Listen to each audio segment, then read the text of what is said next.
You know what, of course, we owe a lot to our nation's veterans, the men and women who protect our freedom with their lives. So why is it that some 60% of the homeless are veterans, and how can we help them? That's where our next guests step in. Joe Leal is the founder of Vet Hunters on your far left there, and of course a group that helps homeless vets. In fact, the group is currently cycling across America to raise awareness of the problem. Also with us, Steve Kreider. Thank you for coming in, both of you founders of Vet Hunters. Okay, so talk about this. You guys, is it both of you who just cycled in from the West Coast? Actually, Jeff, I'm actually stationed here in Connecticut, Gotcha. and Joe and I have been friends since 2008. We founded this organization in 2011. The West Coast team biked in on Friday, just got here to Connecticut. We gave them a big welcome, and we've done some vet hunting looking for homeless vets yesterday in Connecticut, and then went up to Boston to find some, and today we're going to ride down to New York City and then eventually make our way down to Washington, D.C. Talk about some of the experiences that they went through during this ride, and we're going to roll some video, I believe, of parts of the ride. Of course, they're raising awareness, and what did they experience?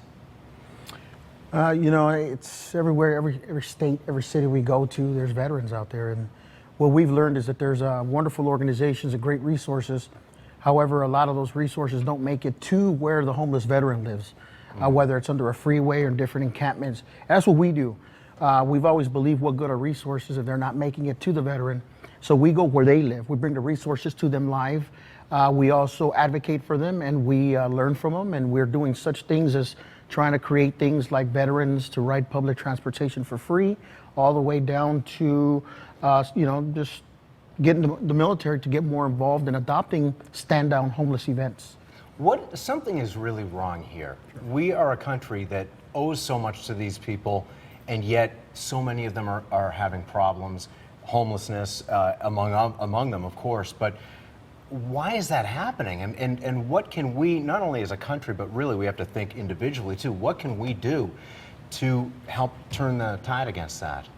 Well, sir, you know, we've been at a nation of war over 10 years. And what winds up happening is the Iraq-Afghanistan vet has become homeless quicker than the Vietnam vet, partly because we're doing multiple tours. Right now, the Reserve and the National Guard make up a big component in Afghanistan and before Iraq. So they're coming back, and they're coming back different. They're coming back with TBI, PTSD. Not all injuries are visible, and some of them are coming back with no legs and that type of stuff. So the reintegration is difficult, and a lot of employers kind of shy away a little bit because we're doing multiple deployments.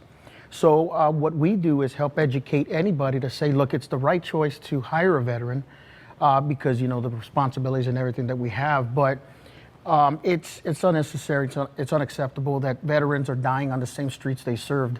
The Vietnam vet, for example, is senior citizens now, and those guys deserve to die with dignity, and yet we're finding a lot of Vietnam vets out in the streets, and these guys are eligible for Social Security and those types of things.